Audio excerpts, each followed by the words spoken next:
បាទសួស្តីបងប្អូនខ្ញុំសូមបង្ហាញពីរបៀបនៅក្នុងការប្រើប្រាស់ជាមួយនឹងឈុត AI Q04 នេះបាទអញ្ចឹងនេះគឺជាឈុត Q04 នេះខ្លីបងប្អូនមកចូលណាយទេហើយនៅក្នុងប្រអប់នេះគឺមាននេះទម្រនេះហើយនឹងភ្លើង LED មួយគូនេះខ្សែសាកទៀតឡើងជុំបងប្អូនបាទនេះទីបងប្អូនមិនដឹងនេះគឺជាភ្លើង LED អញ្ចឹងខ្ញុំនឹងបង្ហាញហើយនេះគឺខ្សែសាកអញ្ចឹងបាទ AI នេះគឺយើងសាកថ្មបងប្អូនយកដូចនេះមកហើយមកសាកនៅកន្លែងនេះមកអូខេហើយនេះគឺជា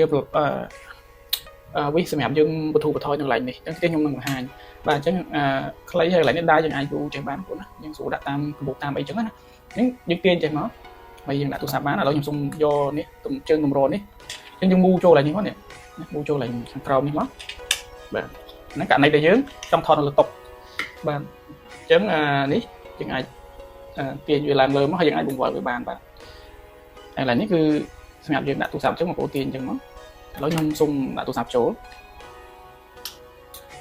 បាទទាញអញ្ចឹងមកហើយយើងអាចបង្វិលប្រឈរឬក៏ផ្ដេកឲ្យបានបាទអាចប្រឈរផ្ដេកឲ្យបានទៀតបាទហើយអញ្ចឹងនៅខាងក្រោយនេះមិនប៉ុណ្្នឹងហើយយើងអាចទាញឡើងបានទៀតបងប្អូននេះយើងអាចទាញវាឡើងមកដើម្បីយើងស្រួល review ផលិតផលអីចឹងណាទីហោយើងដាក់ review ផលិតផលអីចឹងទៅតាមជាក់ស្ដែងមកបាទអានោះមួយទៀតនៅខាងក្រោយនេះគឺយើងអាចប្រើជាមួយនឹងប្រភេទកាមេរ៉ាទូចដូចជា GoPro អីចឹងណា DJI អីគឺយើងអាចប្រើបានយើងអាចដាក់ហ្នឹងឬមួយទៀតយើងអាចដាក់ភ្លើង LED ចឹងណាដាក់ភ្លើង LED មួយទៀតក៏បានដែរហ្នឹងបើសិនជា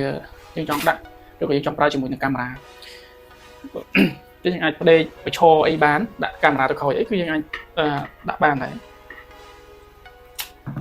បាទហ្នឹងមួយទៀតសម្រាប់នេះឧទាហរណ៍ករណីដែលវាទុនឬឡើយថាវាទុនពេកអញ្ចឹងបងប្អូនអាចយកនេះ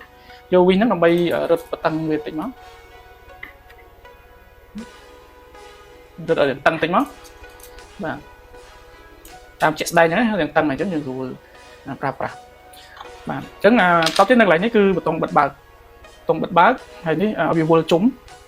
ខាងស្ដាំដៃនេះហើយនេះគឺឲ្យវាឈប់អញ្ចឹងដើម្បីចុចបើកបានគឺយើងសង្កត់ឲ្យជាប់មកកន្លែងប៊ូតុងបិទបើកនៅខាងលើនេះកត់ជាប់មកគឺវានឹងបើកហើយបាទហើយនៅកន្លែងនេះគឺជា sensor បងប្អូន sensor យើងអាចសេរីឡើងលើចុះក្រោមដើម្បីវាចាប់មុខយើងអញ្ចឹងគឺវារេហើយ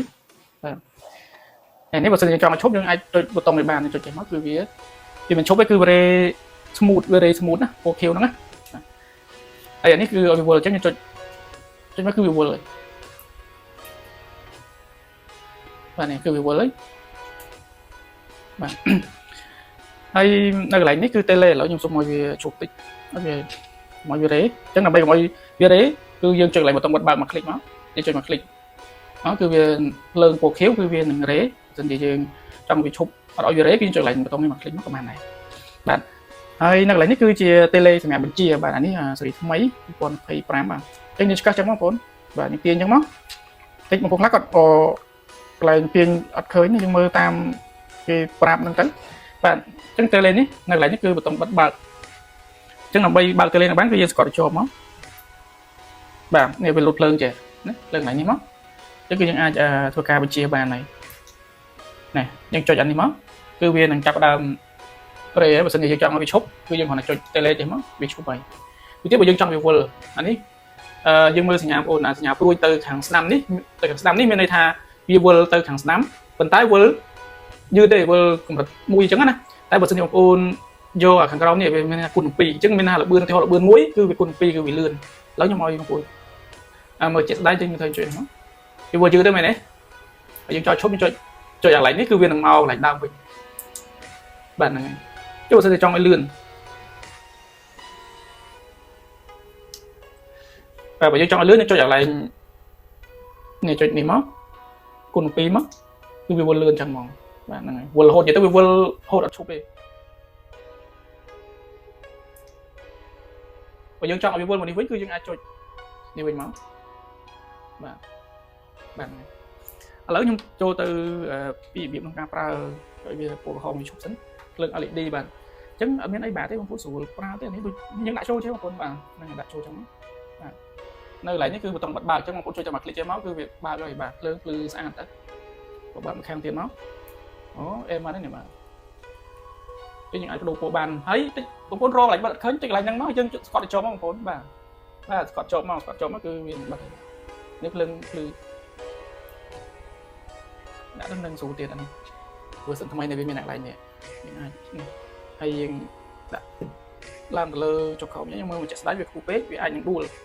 បាទយើងដាក់មកប៉ុណ្ណឹងមកវាខ្ពស់យើងមើលល្មមមកដាក់ប៉ុណ្ណឹងក៏បានដែរបាទហ្នឹងហើយខ្ញុំ review លទ្ធផលបានមកអែហ្មងនេះហើយដើរស្មូតល្អទៀតបងប្អូនបាទឥឡូវនេះខ្ញុំសូមបង្ហាញពីវាប្រើជាមួយនឹងជើងវិញបាទជាមួយជើងនេះបាទជើងនេះក៏ខ្លីដល់ប៉ុន្តែមកចាអាមតិចតួចទេប៉ុន្តែយើងអាចដកបានដល់កម្ពស់1.8 ម៉ែត្របាទអូខេអញ្ចឹងខ្ញុំសូមដោះទូរស័ព្ទចេញតិចសិនអញ្ចឹងមុននឹងយើងភ្ជាប់ជាមួយនឹងជើងមកបានបងប្អូននៅកន្លែងនេះជើងវាហ្នឹងគឺមានប៊ូតុងមួយគេហៅថា push ពុះចូលចឹងមកគឺនឹងឡើងហើយបាទ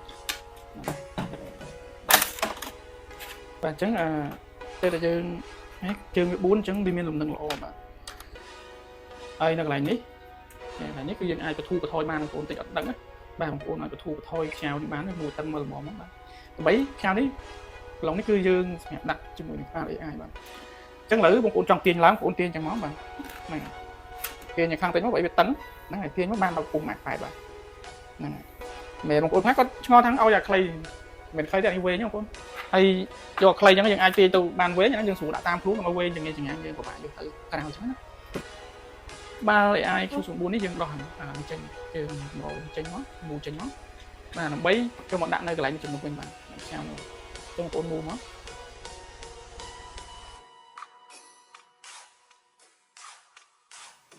អញ្ចឹងនេះយើងអាចថតទុកនឹងថតនេះបានទៀតណាហើយយើងនេះថាអញ្ចឹងណាបាទអញ្ចឹងអាឡៃតេលេនេះគឺបងប្អូនអាចតែមើលខ្លួនឯងបានបាទវាមានតែប្រមាណទេមានតែបាត់ដៃនេះគឺយើងមានន័យថាយើងចង់ឲ្យវាដើរភ្លើងពណ៌ខៀវឬក៏ពណ៌បៃតងបាទហ្នឹងហើយអានេះគឺយើងថតរូបដើម្បីយើងជាប់ Bluetooth យើងថតរូបអញ្ចឹងណាបាទអញ្ចឹងហើយសម្រាប់ជើងនេះបងប្អូនអាចដកបានដល់ខ្ពស់1.8 ម៉ែត្រអាហ្នឹងខ្ញុំអត់ច្រើនដល់បងប្អូនតែមើលខ្លួនឯងទៅបាទ